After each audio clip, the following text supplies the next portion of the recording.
Hey guys, how's it going? So two more gun control bills have passed the Michigan Senate in this lame duck session. These had previously passed the House, as I reported in a previous video, and they now have passed the Senate in the middle of the night last night and early this morning. These are going to be substitute for House Bill 5450, House Bill 6144, and House Bill 6145. This is concerning them mandating that all firearms that are seized by police or acquired during a so-called gun buyback now must be destroyed. And the other one is actually pretty sinister. It has to do with involving the schools and helping to indoctrinate your children against the Second Amendment and against the way you may keep guns within your home. So we're going to get into these in just 1 second. Before we do, if you're new to this channel, welcome. It's good to have you here. And for those of you that have been here this whole time, yeah, there was nothing short of a miracle that happened in the House. We've reported on that. So again, if you're new, check my previous videos and live streams. Tons of stuff's been going on. I've been covering this more than anybody here on YouTube. So everything in the House essentially got shut down. They are going to come back into session on December 31st. Let me know in the comments. We may do a session New Year's Eve watch party just to make sure nothing slips through at the last minute. So shout out to the Republicans in the House, Speaker-elect Matt Hall, the whole Republican caucus, and Democrat Karen Whitsett, who made them have to gavel out because they couldn't reach a quorum. And there was like a dozen plus gun control bills that could have been passed. However, the Senate did not adjourn. The Senate does have a quorum. And this is crazy. The Michigan Senate literally started this session at about 10:30 in the morning yesterday, the 19th. Kept it going for nearly 24 hours. So when I say in the middle of the night, and didn't gavel out until about 8:30 this morning. So yes, a nearly 24-hour session where they crammed through every radical bill that the House had previously passed. And amongst those are two gun control bills, having passed both chambers, the House and the Senate. These will be sent to the governor and most likely signed into law, just to keep that in mind. Let's go over the 6144 and 6145. These are called House bills, and yes, they were just passed by the Senate. That's because they originated in the House, but to become a law, they have to pass both chambers, the House and Senate, be signed by the governor. Trust me, she'll sign any bit of gun control she possibly can, so I fully expect these to be signed in soon, and I will let you know when, or if, but when that happens. Now, this is House Bill 6144, introduced by Braybeck, and there's a substitute for House Bill 6145. You guys have seen the original versions. I'm just going to go over these real quickly. The people of the state of Michigan enact. Don't you love it how they always started off that way? Just think of all the people that live in our home state that are supposedly behind all of this. Makes you wonder, doesn't it? Section 5A1, beginning on the effective date of the amendatory act that added this section, the department shall dispose of all firearms that are purchased by a municipality under a gun buyback program and turned over to the department. Look, they say gun buyback. I'm just reading you the legislation. Yeah, this is insane. How can they buy back something that they never owned? Did you buy your gun from the state of Michigan or from the local police? Probably not. So it'd be impossible to buy back when they never owned it, but that's the terminology they use. Number 2, the department shall dispose of all firearms described under subsection 1 by destroying the firearms. The department shall ensure that all parts of the firearm disposed under subsection 1 are destroyed. So the firearm and any and all of its parts, no part salvaging would be allowed. The department shall not resell any firearm described under subsection 1. 3 is used in this section. Firearm means any weapon that is designed to, or may readily be converted to expel a projectile by the action of an explosive. Now, 6145, substitute. This is the companion bill that goes along with it. Look, guys, I'm going to be doing a frequently asked questions video and a video explaining how all of you can contact your reps and contact your senators. I'm going to work on that over the weekend, but I have lots of notes of questions you guys have asked, so I'll explain some of this stuff to you in a little bit. But we'll see the boldface parts are the parts that were added to a pre-existing law And we also see some things here that were struck out. Okay, they used to be able to be allowed to sell or auction these off to the public. They used to be able to transfer these firearms between different police departments. That's not going to be able to happen anymore.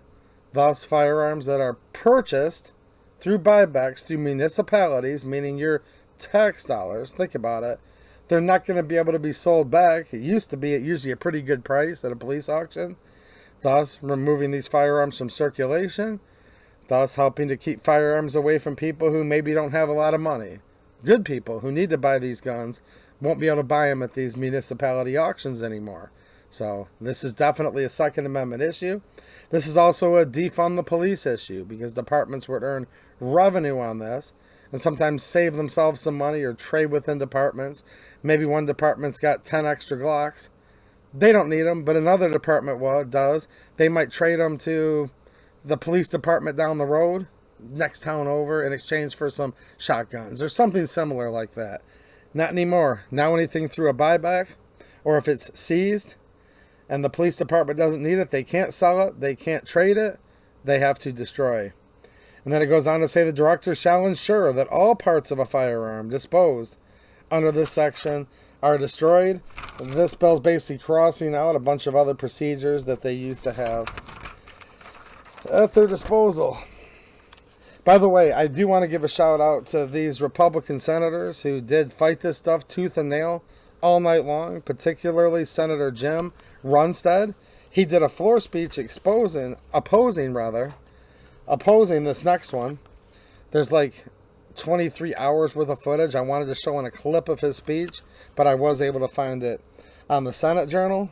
Imagine that. The Senate in session for almost 24 hours after the House has stood adjourned, because they couldn't reach that quorum, until December 31st. The Senate is having marathon sessions, and they are scheduled to go back into session Monday. So stay tuned. We'll see if anything else can get through the Senate.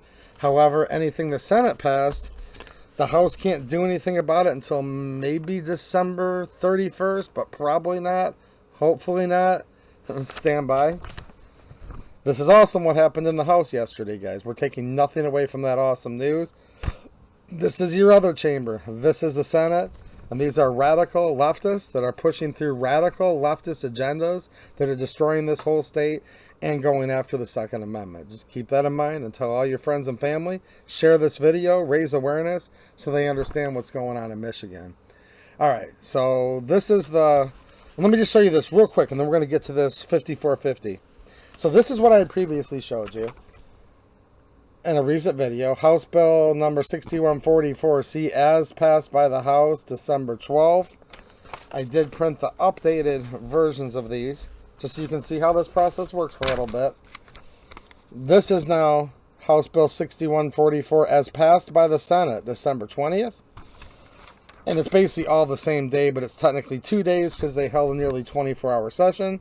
And we can see this 6145 has passed the Senate on December 20th as well. Now this one passed on the 19th.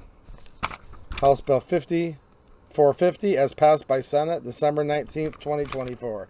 Now if you go back, again, I have tons of videos on this. I did videos when the so-called safe storage laws were passed in Michigan, right? Yeah, making it safe for the criminal. Because when the criminal comes in the middle of the night, cocked, locked, and ready to rock, you would be required, if there's children within the home, different circumstances, to keep those locked up. So you're fumbling with your gun safe, your gun lock, leaving the criminal to do whatever he wants. Because, as always, these laws only affect the law-abiding, and criminals, by their very nature, don't follow law. Making it safer for the armed criminal within your home at the expense of your safety. Think about this for a minute. Well, now they made this a health issue. Now they're revising the school code. And we're going to be dealing with the Michigan Department of Health and Human Services. As I've discussed so many times on this channel, they have tied these different bills in many cases, with health, with schools, with your children. They set up a tip line that, in my opinion, and a lot of your opinions, is to try to get students to rat out on their parents on how they're keeping firearms within the home. Yeah, this is like, if you hear something, say something, like totally commie, like Mao Cultural Revolution style stuff. Just keep that in mind. The people of the state of Michigan enact. Yep, starts off with your classic there. You guys like seeing that? The people of the state of Michigan enact. Section 1313A, number 1. By not later than July 1st, 2025, the Department of Health and Human Services shall develop and provide to the department an informational notice in English, Spanish, and Arabic containing information and best practices regarding the storage of firearms. This says the revised school code. That's what this bill's amending. School code. This notice must include at least all of the following. A. An overview of the requirements under Section 9 of 1927 Public Act 372 MCL 28.429. Those are the safe storage, so-called safe storage laws that were passed here last year in Michigan, going into effect earlier this year. B. Answers to frequently asked questions about firearm storage requirements. C. Guidelines on where a parent or legal guardian can obtain gun locks and gun safes, including free or low-cost options. Number 2. The department shall share the informational notice developed under this subsection 1 with all public schools. And you're thinking to yourself, phew, but I pay good money to send my student to a private school, so they're outside of a lot of this bureaucratic reach of the government. I mean, that's where my daughter goes, a small little private school down the road. Nope. And non-public schools. So they shall share the informational notice developed under this subsection with all public schools and non-public schools. Number 3, beginning July 1st, 2026, the Department of Health and Human Services shall update annually the informational notice developed under subsection 1 to account for any change in the law. That's because they're trying to pass even more laws pertaining to this, and they're showing their hand right here. The updated notice must be provided annually to the department by not later than July 1st. Now, this might not sound like too much, but think about this. This is now bringing gun control into our school code, all right? This is now involving the Michigan Department of Health and Human Services. I mean, right here, right in the very first sentence, the Department of Health and Human Services. So, in my opinion, and let me know what you have to say about this in the comments. I always like to hear from you all. This is to start teaching kids that guns should be stored in a certain way. The guns are bad. This stigmatizes guns. So, we will see what keeps happening in the Senate, guys. I'm not happy about this. Look, we dodged a huge bullet in the House. Literally, we're still very happy for that. However, 2 more gun control bills, actually 3 gun control bills, but 2 subject matters have now passed the Senate, meaning they're probably already at the governor's desk as we speak. She will be signing those bills soon. So I'll be back here to update you guys on what's going on. Hopefully no more bad news, but you're going to hear the good news and the bad news here. And look, I was out salting yet again last night. I'm a landscaper and do snow removal for a living. This is taking me lots of time, literally milling through Senate journals for a session that lasted almost 24 hours. So if you'd like to help support the channel, make sure you check the links down there in the description. And I appreciate all of you guys who have helped support, because you guys are my sponsors, and this is like totally a grassroots operation. But you guys helping me out so I can take the time off work does allow me to spend the many hours, more hours than I'd even want to admit to, that I've been spending getting all this information.